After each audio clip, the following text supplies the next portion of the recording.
6:51, we're continuing to follow breaking news out of Anderson County. A major fire right in the heart of Rocky Top. This is right on the corner of Main Street and 3rd Street. Yeah, we're learning this is also an apartment building. Our Evan Lasik has been there really since this fire broke out just before 4 o'clock this morning. Evan, you've been trying to speak with authorities, but this is such an active scene. What have you learned? So what we've learned so far is this building is a multi-use building.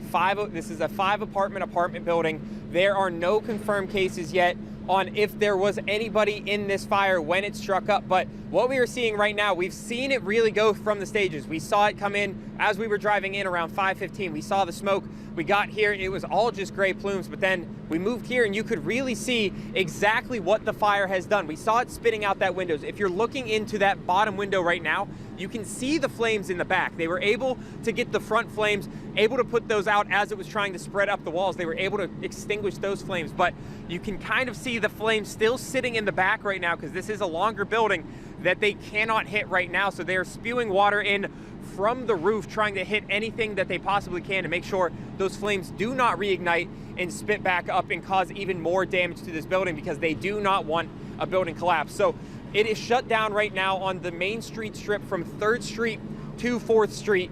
And they are advising do not come to this area if you are a resident around here, even if you just want pictures or to see what's happening, because this is an active situation. So they do not want anybody to get hurt in the way. So make sure you are avoiding this area. Their traffic right now is shut down. It is an active situation. So they are still working, all hands on deck right now. Lots of different departments here making sure that this fire does not spread anymore. All right, Evan, already looking, less flames than we saw just about 15 minutes ago. Once again, fire on Main Street and 3rd Street, right in the heart of Rocky Top. We'll get back to Evan coming up on WBXX, the CW Knoxville, at the top of the hour. Evan, thanks.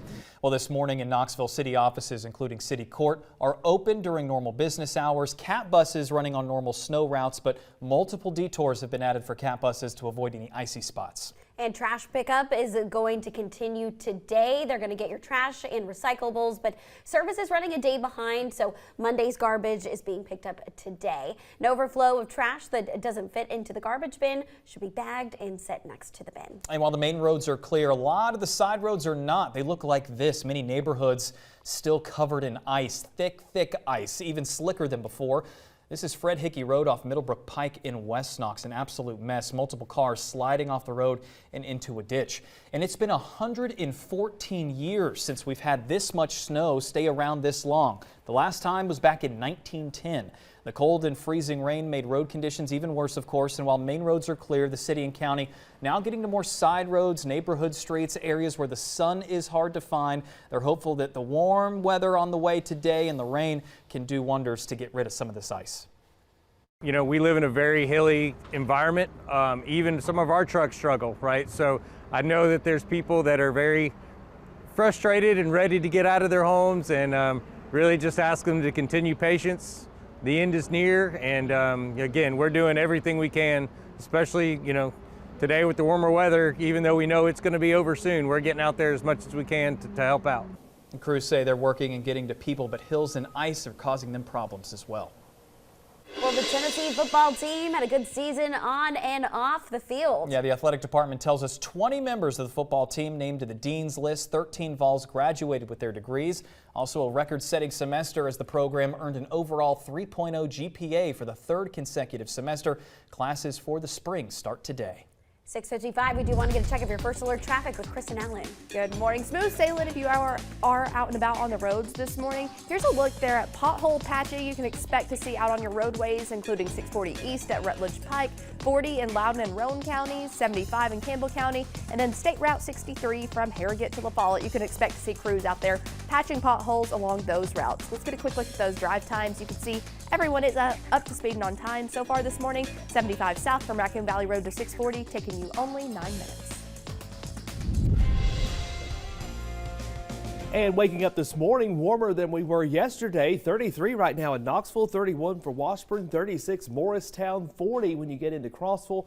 My friends in Pigeon Forge, our house checks in at 29. You see here the clouds that we have overhead. They've settled in during the overnight hours. Showers off to the west will start to arrive here, real spotty in nature before becoming a little more widespread. So here's the extended forecast. On and off rain for us on Wednesday.